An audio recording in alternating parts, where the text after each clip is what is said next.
Before we get into today's video, I just want to let you guys know that this video is for educational purposes only. Please remember to be kind to everybody everywhere in your everyday life, in your home, in the grocery store, and especially in the comment section down below. Please do not show hate to anybody, anywhere.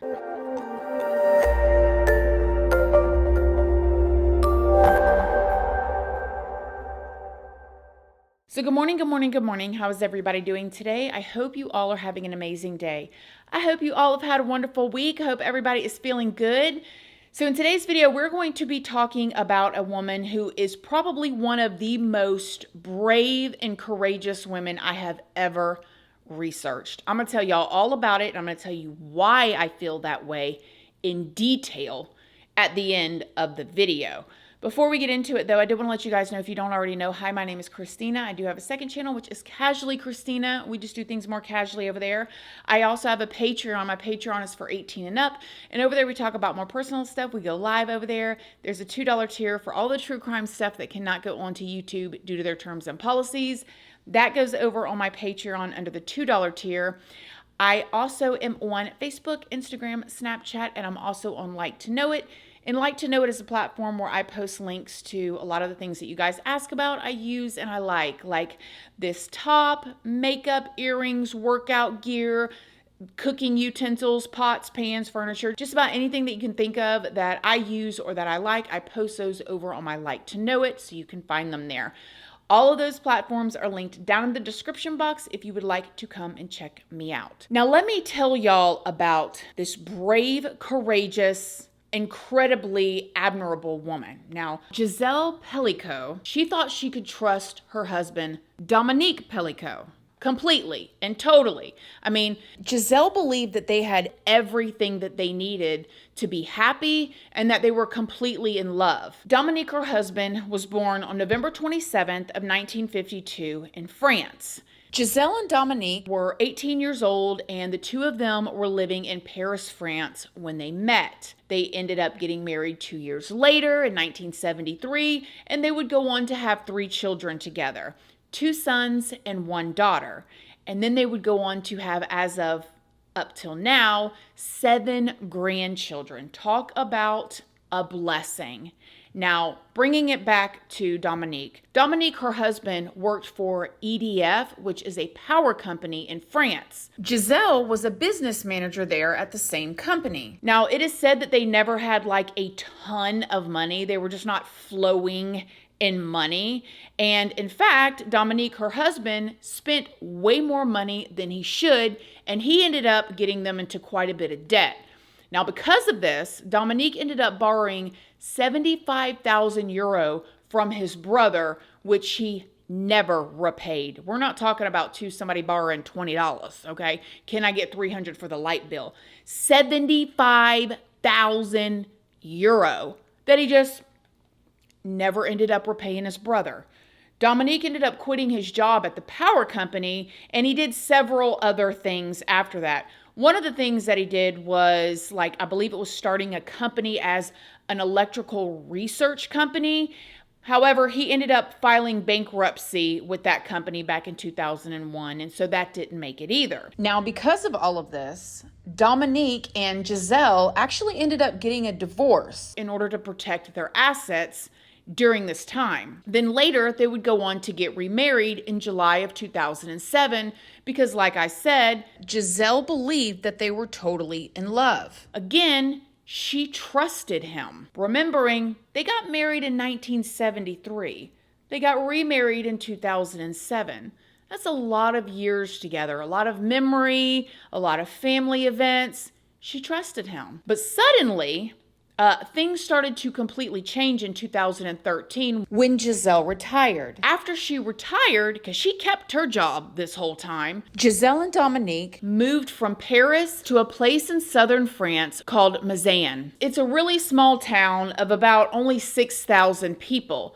Now, Dominique and Gisèle's 2 sons and daughter were grown at this point, and they ended up going on to have their own children. They would regularly vacation at their parents' new home, but they started noticing something was off with their mother. It was around this time that Gisèle started experiencing really weird symptoms. She was losing weight. her hair was falling out, and she had some female issues, and it seemed like she was losing her memory. And I cannot imagine how terrifying this was, especially for the two sons and the daughter, to watch their mother just kind of deteriorate in this way. I know a lot of us, that's the day that we're not wanting to see with our parents. Now, imagine this. One time, Gisèle said that she woke up with this like new haircut that she had no idea how she even got her hair done this way. So she ended up going to her hairdresser and she asked her about it. The hairdresser told her that she had come in the day before and got her hair cut. Now, Gisèle had absolutely no memory of this. And you guys can, again, imagine how terrifying this probably was, because when you're talking about she got her hair cut in this new style literally the day before and she had zero memory of it, she's probably thinking she's got dementia, Alzheimer's, and it had to be unbelievably uncomfortable for her. And Gisèle's children were worrying that their mother was developing Alzheimer's as well. So Dominique, her husband, ended up taking her to the doctor. Now, after the doctor seen her and couldn't come up with any answers, she was sent to a neurologist, and the neurologist said she was completely fine. The neurologist did not see anything on the scans that would explain this sudden memory loss. However, this is when Gisèle tested positive for 4 different STIs. Yes, and for those of y'all that are from back in the day, STDs. And you can imagine this woman who is now in her 70s and has been married for over 50 years, she's completely shocked. She just could not understand how that could have possibly happened. She could only assume that she picked up these STIs from her husband because he was out doing something he should not have been doing. However, Dominique, her husband, said no, he was not doing those things, and he began to accuse his wife of having multiple affairs. You know, like she couldn't remember. So you didn't even remember getting your hair cut. Maybe you don't remember out having this affair or doing this or doing that. It wasn't until Dominique, her husband, ended up getting arrested that Gisèle would find out what had really been happening to her. On September 12th of 2020, Dominique was arrested for upskirting female customers with his phone in a grocery store, meaning he was allegedly taking pictures of them from underneath their skirts. Dominique Pelicot, Gisèle's husband of 50 years, was arrested in 2020 for taking indecent images of women in a supermarket. Allez, police direct. Vous restez là, vous bougez pas. Now, when they searched Dominique, they found a camera, they found a camcorder, and they found condoms, or we would say protection, in his bag. Dominique then was immediately brought down to the police station for an interview. When they asked Dominique about all this, he eventually admitted that he had been overcome by his urges as his wife had been away from home for a month or so.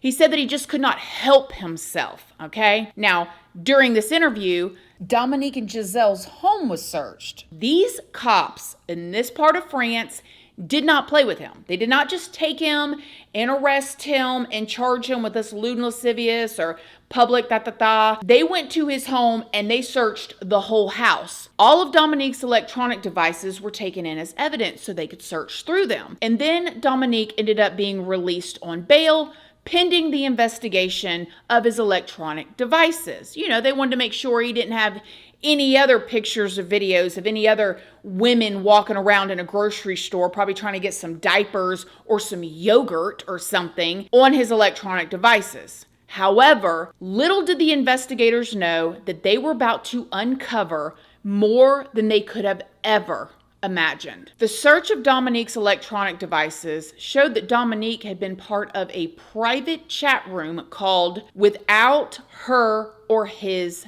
Knowing. Now, in this chat room, this is supposed to be where members discussed performing acts on their partners without them knowing or without their consent. Now, in discussion in these groups, these non-consenting partners would typically be, let's say, given something or something slipped in their drink or in their food, so they'd be completely knocked out. They also found that in these chats, Dominique had invited other men to come over and basically completely have their way with his wife and gave them the option of watching the recordings of it afterwards. Oh yeah, you're listening to this, you're going, no way. Buckle up here. The investigators also found Skype messages from Dominique where he bragged about slipping stuff into his wife's drinks and inviting strangers over to have their complete way with her. And if you think that this couldn't get any worse, the investigators also found a USB thumb drive connected to one of Dominique's computers. When they downloaded it to see what was on it, this is where they saw a folder called ABUSE.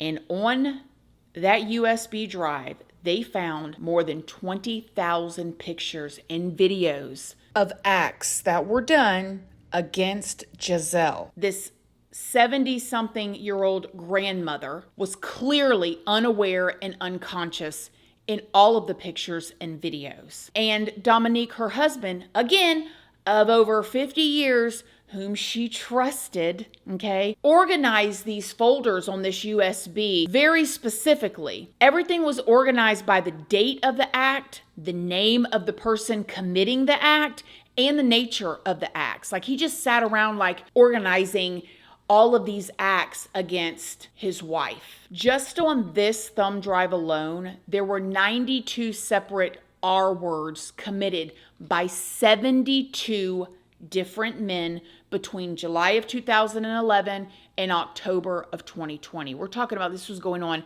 just on this thumb drive for 9 years. The men ranged in age from 21 years old all the way up to 68 years old. Now, only 51 of these perpetrators could be identified, and it took investigators 2 years to locate them. Pictures were also allegedly found of Dominique's 2 daughter-in-laws. Remember in the beginning of this video where I told you that the 2 sons, along with their families and the daughters, would go to their parents' house? They're bringing their kids, their grandkids, over to Grandma and Papa, or Grandma and Grandpa's house, to vacation and spend time. The investigators have now found photos of the 2 daughter-in-laws. There were photos of them in the shower where they were obviously taken without them knowing about it, and then they were turned around and shared online. 2 photos were also found of Dominique's daughter when she was around 30 years old. And get this, his 30-year-old daughter that was in these photos that these investigators found, this is just what they found. She was unconscious in a bed, dressed in her mother's underwear. So now the investigators are sitting there, they're going through this thumb drive, they're going, whoa, whoa, whoa, whoa. They were just wondering if he had any other photos of him going into the grocery stores and sticking his phone up underneath somebody's dresses. So at this point, on November 2nd of 2020, they called Dominique and Gisèle in to have a little meeting. They're going to talk to them now, okay? So she's going in. She's probably frustrated with him. She done had to bail him out of jail because of this whole incident with the pictures in the grocery store. But when the investigators called the 2 of them in, they decided that they were going to speak to Gisèle. When they sat her down to talk to her, they asked her about her and her husband Dominique's life. While questioning her, they asked her if they were into wife swapping or, threesomes or those types of things. Now, you can imagine Grandma, she's completely taken back. She's like, what are you talking about? Absolutely not. No. Why are you even asking me this? She told the investigators, we have never done anything of the sort. But then the investigators slid a photo across the table and showed it to her. She picks up this photo. She's looking at it. The photo was of herself in the nude in her own bed with another man in the bed with her. The investigators asked her if she recognized it. She was looking at it. She recognized the bed. She recognized the nightstand. She didn't recognize the guy, and she just couldn't tell, that couldn't be her, right? It couldn't be her in the bed. However, this is when the investigators showed her another photo. In this second photo of herself is when she realized that, yes, this was her. And it's like she realized something had been happening to her. This is when she realized, after speaking to the investigators, that she had been over 200 times, according to the investigators. Now, during their interview with Dominique, the investigators say that Dominique, he ended up admitting to his guilt. He said that it all started because he wanted to do things with his wife and dress her in certain ways that she definitely would not agree to. Like, I cannot stand this guy's answers, and we're not even done yet. Then he told the investigators that this is when he started inviting others over to participate, but he never asked for or accepted any money for it. So he was just doing it. It don't matter why he was doing it. But he was just letting them know, I didn't get paid for any of this. I just did it for fun, basically. According to the investigators, Dominique allegedly crushed sleeping pills and anti-anxiety medications, and he mixed them into Giselle's dinner, or he would put them in her wine in the evenings. Health records show that Dominique obtained 450 sleeping pills in 1 year alone. He would allegedly wait for them to kick in, and then he would invite these other men over, which the fact that they even came over, you can't even wrap your mind around it, but we're going to get to them too. They also say that Dominique would tell the men that he recruited that they could not wear any kind of cologne, they could not smoke, so they didn't have that cigarette smoke on them because Giselle had a very good sense of smell. Dominique would tell these men that they needed to get undressed in the kitchen and that they needed to run their hands under warm water so their cold touch would not wake Giselle up. He even allegedly told them specifically not N-O-T, to wear protection while doing what they were doing. It was later found out that one of these perpetrators was actually HIV positive, and he came over to do what he did at least 6 different times. The investigators also said that Dominique had relations with some of the perpetrators as well. So not only did he have them coming over doing all this, but he did it with them too. Some of them. Now, given all of their findings and what they had just learned in the interviews, Dominique was rearrested and he was charged with a bunch of different charges like aggravated R-word and slipping things into people's drinks and SA. They just loaded him up with everything that they could. Investigators also ended up charging the 51 other men that they were able to identify and locate. And get this, most of the men were working class, middle class men that were truck drivers, there were soldiers, there was carpenters, there was a prison guard, there was a nurse, and there was a IT expert that was working at a bank, and they also found that one of them was a local journalist. I mean, just talking about spread all over the middle class or working class board. And the real kicker of it was many of them, most of them were married and had their own children. Can you believe this? Now, even though Dominique has already admitted his guilt at this point, a lot of the other men completely denied it. And some of them are saying that they thought that having Dominique's permission was enough. And just to throw this out there, while I was researching, I found that it was either back in 1980 or 1990 is when a law changed over there, because before this law went into effect over there in France, the husbands did have what was considered to be possession of their wives. Their wives were their possession. So they were able to take what they wanted to, if you know what I mean, at any time, and give their wives away to others at any time. Like, it was literally legal once you're married to somebody for them to do that back then. So now the men are saying, well, what? I thought it was legal. I thought, well, he gave me permission. Yeah, right. There were some of the men also that said that they believed that Giselle had agreed to having something slipped into her drink and that she was completely okay with what was going on. Yeah, I'm sure they really believed that. Dominique, on the other hand, says that they were all aware that his wife, Giselle, had been drugged without her knowledge, because that was the whole point of this chat group that they were in. I mean, we already talked about the name of it. They knew. Giselle would go on to say that she did not recognize any of these men except for one, and that one was her neighbor. Can you believe this. Dominique told a personality investigator, or maybe it's a journalist, I'm not sure. After translating it, it said personality investigator, that he himself had been taken advantage of when he was 9 years old by a male nurse. He said that he was being treated in a hospital from a head injury that he got from playing with his brother. And during that time, this male nurse went all the way with him, which, whether that's true or not, in my opinion, has absolutely no reason or correlation why he did this to his wife or to anybody, or his 70-something-year-old wife that he had been with for 50 years who trusted him, who put up with all of his gambling issues and all of this stuff and bankruptcy and and remarried him in 2007.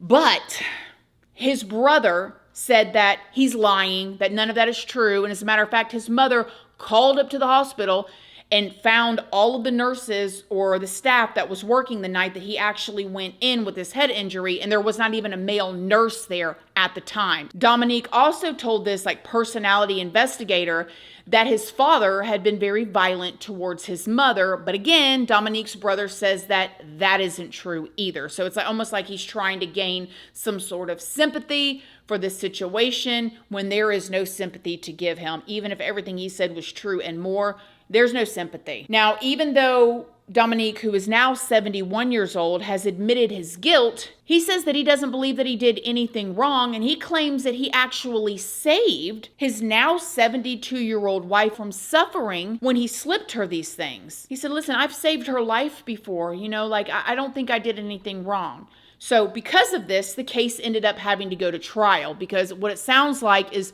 when he was originally caught and he was put under the pressure, he said, I did it, and then he got sitting in jail. We've talked about this a million times before and started thinking, man, I don't want to be in here. Never mind, I didn't do anything wrong, so now he took it to trial.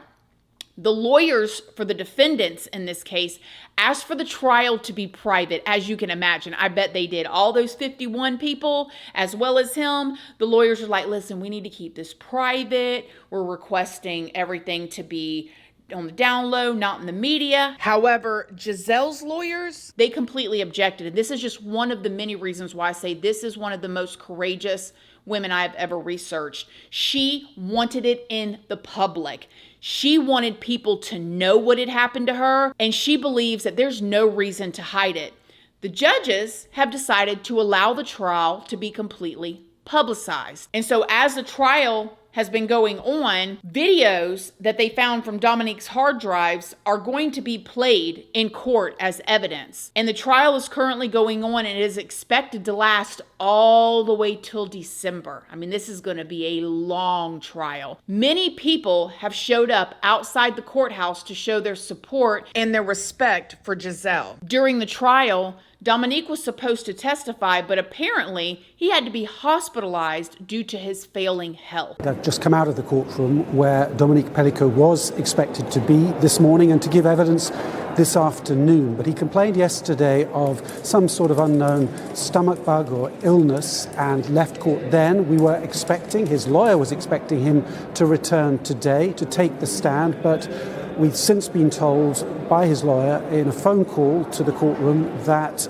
he won't be in court. The judge president said there could be a delay of 1 day, 2 days, 3 days, possibly through to next week. Now, in addition to these accusations, Dominique is also being accused of several other crimes. The first being that he allegedly trained a man named Jean-Pierre Marchal on how to do the same thing to his own wife. So not only was he doing all this, he had this whole secret life doing all of this stuff. His wife is over here. Her hair's falling out. She can't remember her getting her hair cut the day before. But now he's going over and helping other men and training them how to do it to their own wives. Oh yeah, investigators say that Dominique regularly went to this Jean's home to train and to supervise him. They both, him along with this guy Jean, Dominique and Jean, they both R-worded Jean's wife at least 10 different times. Dominique is also accused of 2 more crimes.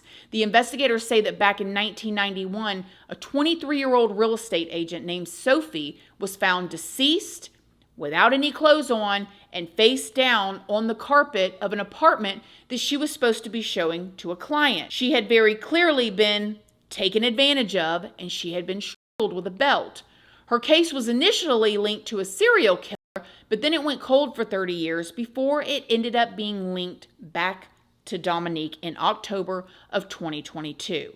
The second crime that has now been linked to Dominique is from back in May of 1999. A man tried to take advantage of a 19-year-old real estate agent named Estella, but she was able to escape after fighting back. Now, Dominique's DNA has been matched to the DNA found on Estella's shoes. I'm not sure why this happened, but reports say that Dominique's DNA was matched to Estella's shoes back in 1999, but that the police never actually pursued Dominique for this crime. Allegedly, it wasn't until he was arrested in 2020 that they rematched his DNA and charged him for what happened to Estella. Dominique has admitted his guilt in this case. Also, that time Dominique was arrested for upskirting women that basically blew this whole entire case wide open.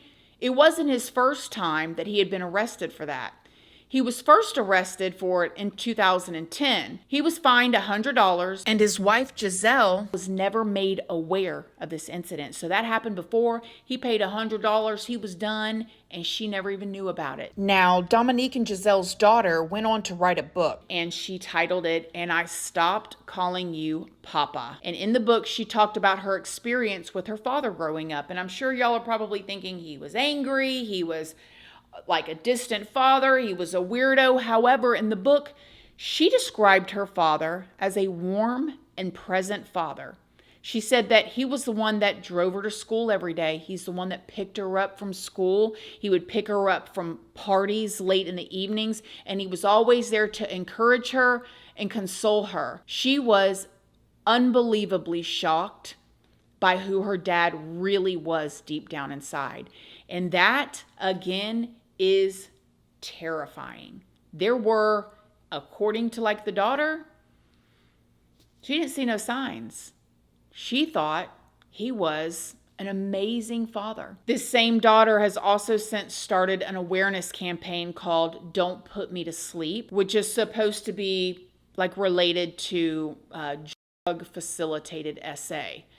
Now, Dominique has since denied ever abusing his daughter, but remember, he had pictures of her on his USB drive. Gisèle did go on to divorce her husband Dominique for the second and the last time. And Dominique and the 50 other defendants faced 20 years in prison if convicted. And in my opinion, it is not enough. I want y'all to really think about this. And if you know, you know. This woman is so strong, okay? When any woman, person, anybody, male, female, adult, child, whatever, goes through a situation where they are taken advantage of in this way, whatever, they have to come to the conclusion for themselves. Then they go on to tell somebody. Then they decide they're going to go and report it to the police. When they go to the police, they have to go in, or a cop comes out, they have to tell the story again to the cops. Then they have to say it again so a whole report can be written up about it. Then typically they need to go to the hospital so they can do a kit to try to take any evidence. When they do that, they have to tell the doctors or the nurses, they have to tell the story again. Then the story is told again and again. And if the person is arrested, the person is taken in to, be put in jail. They get an attorney, they plead innocent. This person has to go and recount this story again to another attorney, to the prosecutors. They have to go and relive this story and tell it over and over and over again to strangers. All these people are strangers. And then if it goes to trial, they have to get up on a stand under bright lights in front of a room full of strangers and tell this story again. It is a lot. And a lot of people end up not saying anything because they feel like it's just easy to just forget about it or try to forget about it and move on than to have to go through all that. This woman's whole entire world has been shook up, obviously. Her neighbor, all of these other people, these people's husbands, fathers on these videos, and she's had to go through this and look at photos of herself and videos of herself and think about all of this stuff. And it is unimaginable And all these other families that are having to deal with this too. These wives that had no idea that their husbands were doing this. But in this situation, Gisèle is just so incredibly brave. All of this that she has gone through. Oh my goodness. It's admirable in the worst type of way, right? It's not a personality trait that anybody should ever want to have to admire. But when you think about her strength and the fact that she said, no, I want this open. She knows that in court, videos of herself are going to be played and people are going to see her in that way, but she believes it is so important. And the people of France that have rallied around her, amazing. Terrible that it even has to be done, but incredible that they have supported her in this way, in a way that she should never have to be supported. So at the end of this, if you have any weird feelings in your relationships, check them out. Don't ignore them. Figure it out. Don't ignore that little voice in your head that's saying something is wrong. If the voice is just anxiety, you'll find out, okay, being crazy again. We've all been there. But if it's not, check it out. This woman thought she had Alzheimer's. Her kids were worried about her thinking she had Alzheimer's. And the whole time, it was the person that she should have been able to trust until she took her last breath. I cannot stand the fact that 20 years is the max sentence, but I hope he gets it. And I hope everybody else that's guilty gets it as well. Let me know what you think in the comment section down below. Other than that, I love you guys. Thank y'all so much for watching this video. Have a great weekend, and I'll see you in the next one. Love you guys. Bye.